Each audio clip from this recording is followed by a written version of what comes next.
This guy, he's a best-selling author. He's a speaker. And again, he went from homeless to owning a set of companies that generate over $100 million in 1 year.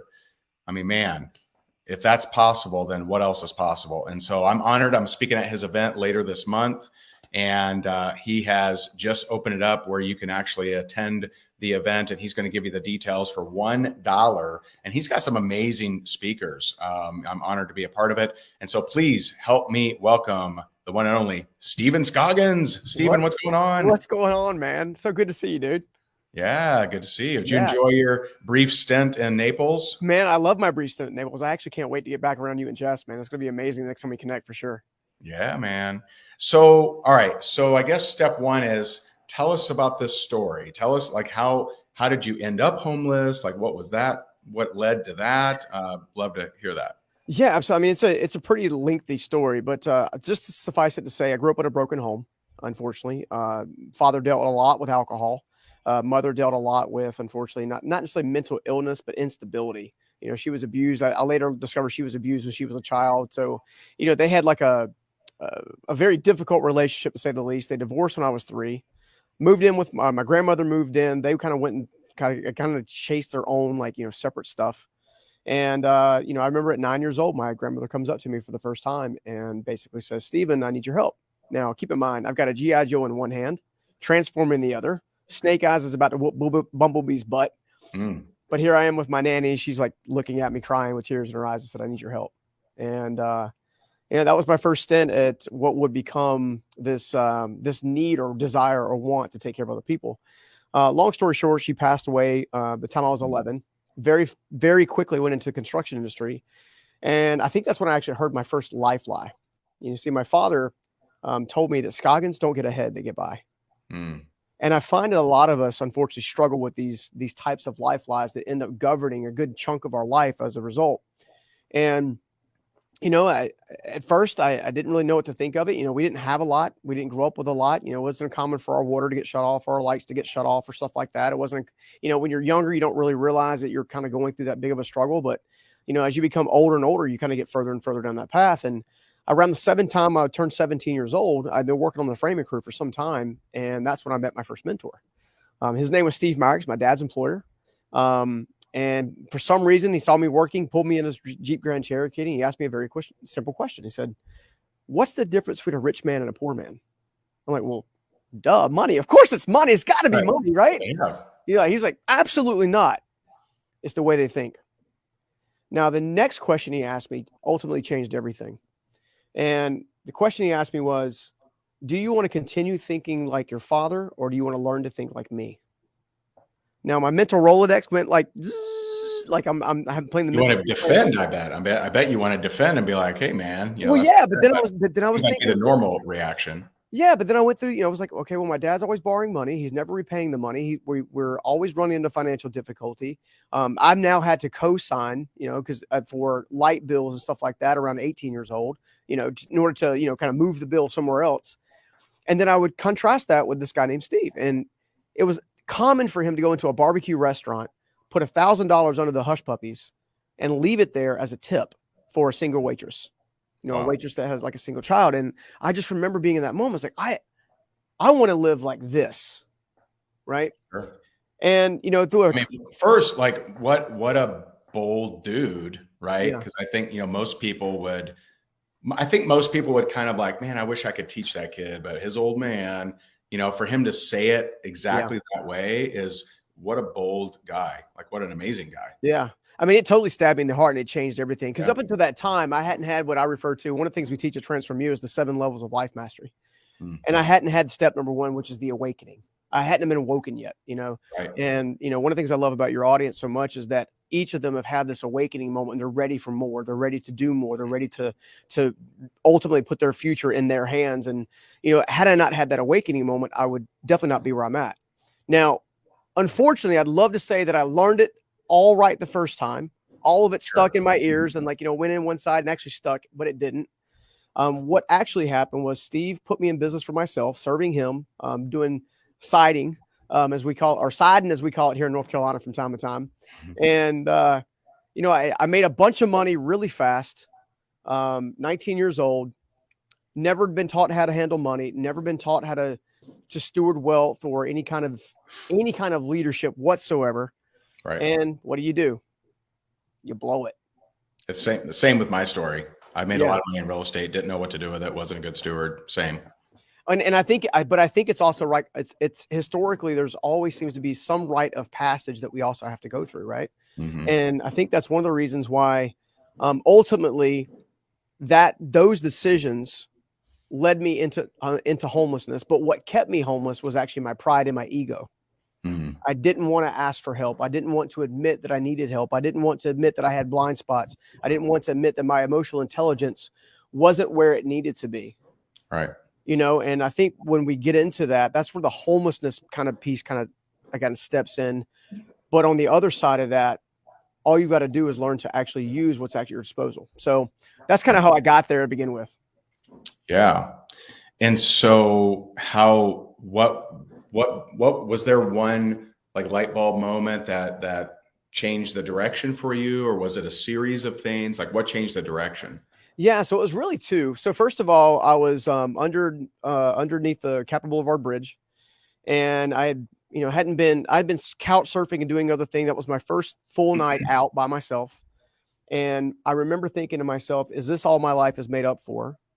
And then a Steve Myrick quote, as because he was like a quote, he talked in fortune cookie, right? He's constantly spurting out quotes. This one came back from being a teenager, said, you have to be willing to do today what others won't, so you can have tomorrow what others don't. Mm-hmm.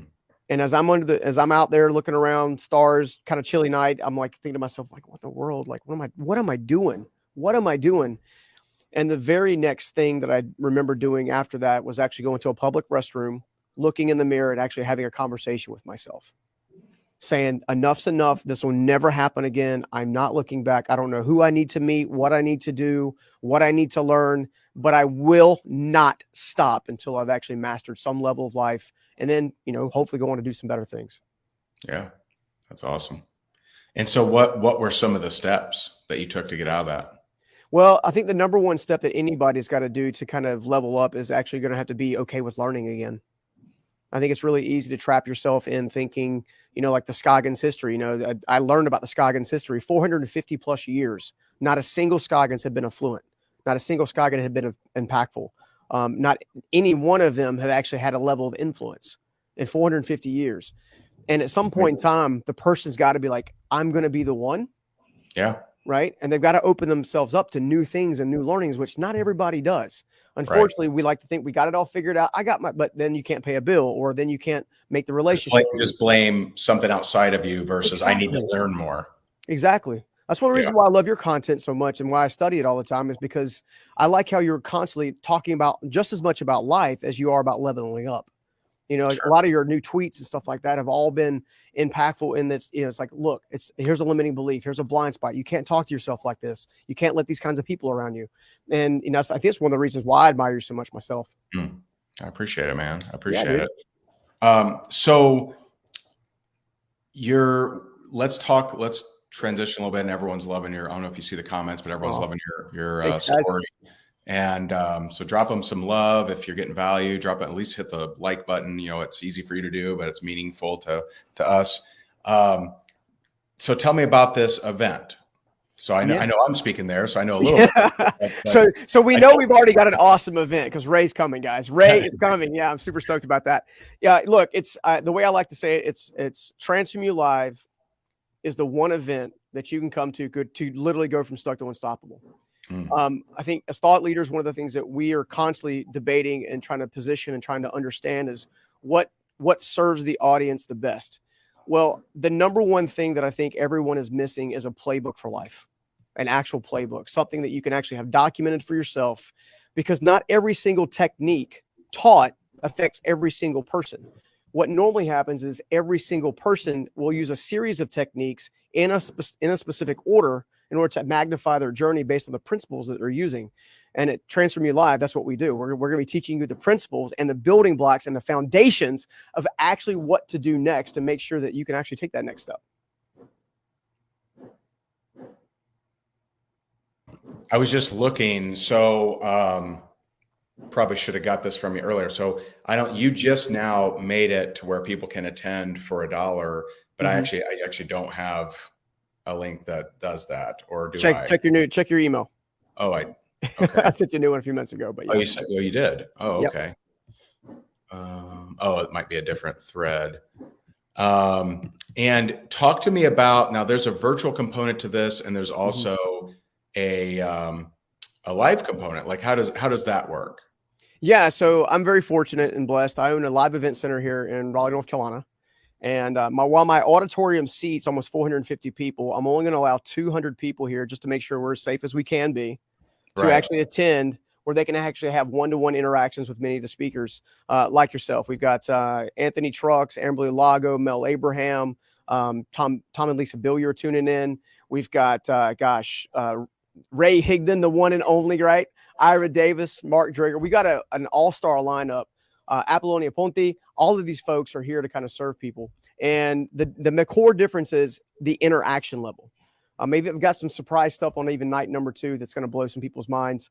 That's kind of a special surprise. But the virtual side is, if you're can't travel, or maybe it's too short notice to travel, or you don't feel safe traveling yet, that's fine. We've got a live option that we can actually help you with, for sure. Yeah. And so I'll post the link when I get a chance here. I still don't see another link. I'm sorry. But I'll post the link when we get a chance here. And yeah, I'm excited for it, man. Ray, it's my fault. I didn't hit the send button. I just hit the send button. I didn't think so. Sorry, dude. And this is, we're actually getting ready. We picking up the kids here shortly. We're going to be up in Disney, but I know that this event is coming up, so I wanted to give some love to you and get some people coming, and get some more people, I should say, coming. And it's going to be awesome, And so it looks like Nancy is interested in the actual live option. Let's go. And of coming and hanging out with us, and so. Yeah, as soon as I get that, I will post that. And so super cool. Do you have it in your email yet? I do not see it yet, but I'm like refreshing like crazy. This was a last minute thing. So yeah, hang tight, guys. Give me 1 second here. Figure this out first, but that's okay.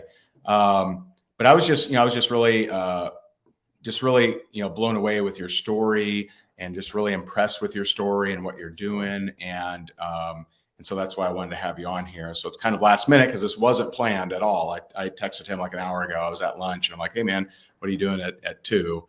Can you hop on? And so that's why. There we go. Okay. All right. Let me post this.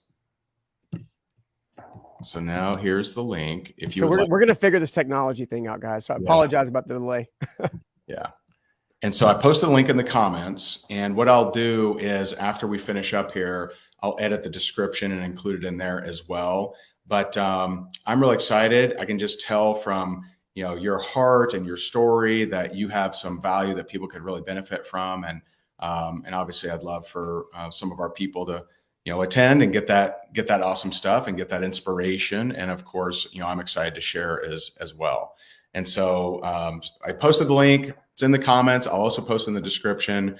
But Stephen, any last words? So for the person out there, and maybe they're not under a bridge like you were, but maybe they're in a different kind of struggle phase of their life. Any kind of advice for that person as we wrap this up? I think the one piece of advice I'll try to leave somebody with is searching for purpose. There's nothing wrong with searching for purpose, but I can tell you from personal experience, I've discovered that the greatest purpose in life you'll ever have is serving the person you used to be. But in order to serve the person you used to be, you're going to have to become something more. So why not become something more with us at Transform You Live, and then hopefully go out and serve the person you need to be. I love that. What's funny is, and I don't think you know this, but I literally just talked about this in a video today.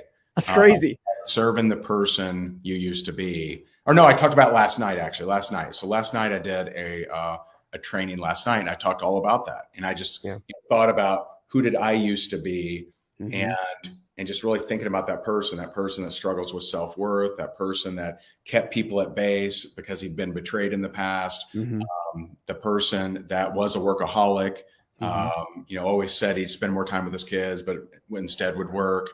And so like, that mindset of constantly thinking about the person you used to be is just so powerful. And I see a lot of amazing people on here, Renee Adams. I know that she's serving the person she used to be. She's serving, the type of person that has gone through similar things as her. And so it's just really powerful. And so I see Nancy got her ticket. Awesome. Nancy, can't wait to see you. It's gonna be awesome. And so I'm excited, man. We're going to be up there shortly here in a few weeks, right? October 21st to the 23rd. We're going to have a blast. There we go. So Stephen, thanks for coming out here, and give him some love. I mean, whether you attend the event or not, I mean, just being inspired by his story and having him be vulnerable on here and share, I think it's very, very powerful. And so I just really appreciate you, man. And I'm sure some of our peeps will hop on there, and it'll be a great event. Yeah, man. I can't wait to see you, brother. It's going to be awesome. Thanks, guys. Take care. Sure. You can find more great marketing, prospecting, and recruiting tips just like these over at rayhigdon.com. And remember to pick up your free copy of his 29 sources of network marketing leads. We'll see you over there.